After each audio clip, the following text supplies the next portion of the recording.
Bom dia, pessoal. Eu vou fazer aqui um rápido vídeo para o pessoal da Física Experimental 1 da CNM e da Física Experimental 2 da Física.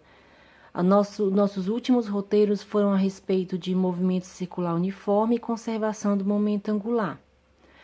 Bem, as duas turmas no final da aula saíram bem intrigadas com o fato de que nós tínhamos dois sistemas, o disco e o carrossel, e o carrossel não obedecia essa equação, essa relação aqui entre os raios de dois pontos, né, que nós pegamos para observar, tá certo?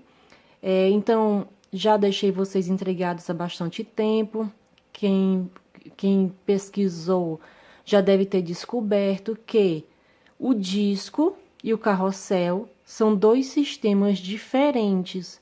É por isso que você não pode aplicar no carrossel essa equação. Vamos ver a diferença entre esses dois sistemas agora.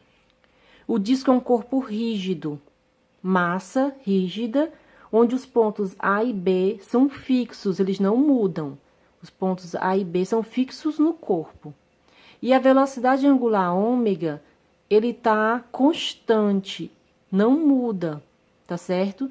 Então, quando eu faço a equação da velocidade, que eu coloco aqui a minha trajetória circular sobre o período, você vê muito bem que esses dois pontos, quando dão uma volta inteira, eles gastam o mesmo tempo e têm o período igual. Para satisfazer essa equação, esses dois pontos, como o raio de A é maior que raio de B, então a velocidade tangencial de A é maior do que a velocidade tangencial de B, porque A tem que correr mais espaço do que B no mesmo intervalo de tempo. Nós temos um corpo rígido aqui, tá certo? Ômega constante, não muda nada aqui no disco. O nosso carrossel, cada vez que você altera a posição dessas massas, tá certo? Ou seja, esse corpo aqui, ele não é um corpo rígido, ele é um sistema de partículas. Nós temos aqui massas pontuais, tá certo? Cada vez que você altera a posição dessas massas, você está alterando o I do meu sistema, que é o momento de inércia. Lembra que momento de inércia, ele depende de como a massa está distribuída, né, ao redor do eixo de rotação. Quanto mais próximo do eixo de rotação, mais fácil de girar. Quanto mais afastado do eixo de rotação, mais difícil de girar. Tá certo? Então, olha, aqui botei aqui uma configuração que eu tô chamando de um raio pequeno. Meu raio pequeno, tá? E ele vai girar com um certo ômega. Aqui eu tenho um raio grande e ele vai girar com certo ômega. Gente, nessa configuração, o meu momento de inércia é maior do que nessa. Pela conservação do momento angular, se eu comparar a minha situação P com a minha situação G, se eu tiver um momento de inércia aqui maior, certo? Então, meu ômega tem que diminuir.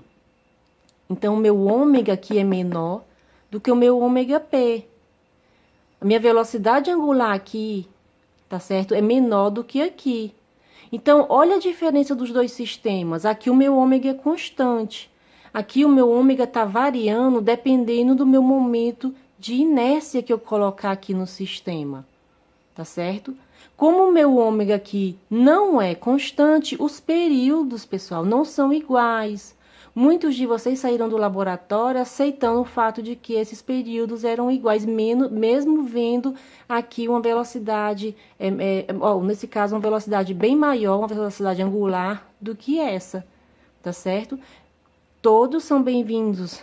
Se quiser observar novamente o carrossel, ir no laboratório, inclusive medir, né, com um cronômetro, esses períodos aqui. Eles não são iguais, porque o nosso ômega varia de acordo com o nosso momento de inércia colocado no sistema. Então, olha, nesse sistema do carrossel aqui, se eu tenho um R pequeno, vamos lá, outra maneira de escrever momento angular, MRV, né, MVR aqui, que é o jeito que eu escrevi. Então, se o meu R é pequeno, minha velocidade tangencial aumenta. Consequentemente, aumenta também o meu ômega. Se o meu R for grande, que é a distância do eixo, né? Então, minha velocidade tangencial diminui para poder ter a conservação do momento angular dessa situação para essa, tá certo? Se a velocidade tangencial diminui, o meu ômega também diminui. Então, olha, eu tenho um motor lá ligado na energia girando o meu eixo nessa configuração.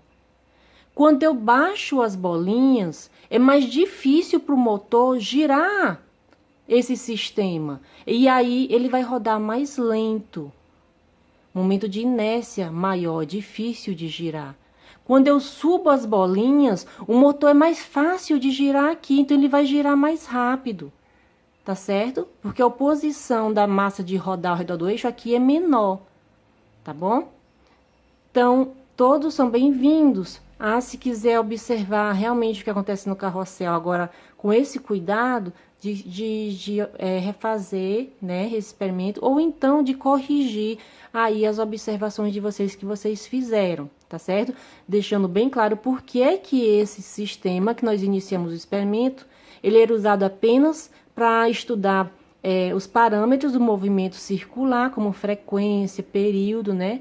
E o segundo sistema, ele é usado para estudar conservação do momento angular, tá certo? São sistemas diferentes. Nesse sistema, o nosso momento de inércia está mudando. Nós estamos trabalhando com partículas, né, massas pontuais aqui ao redor do eixo, tá certo?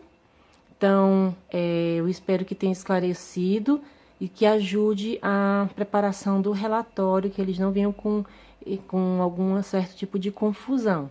Eu queria muito que vocês tivessem gasto algum tempo tentando identificar a diferença desses dois sistemas, né? E tivessem chegado a essa conclusão. Aqueles que fizeram isso estão de parabéns e estou aqui para tirar qualquer dúvida, tá certo? A respeito desse nosso último relatório, tá bom?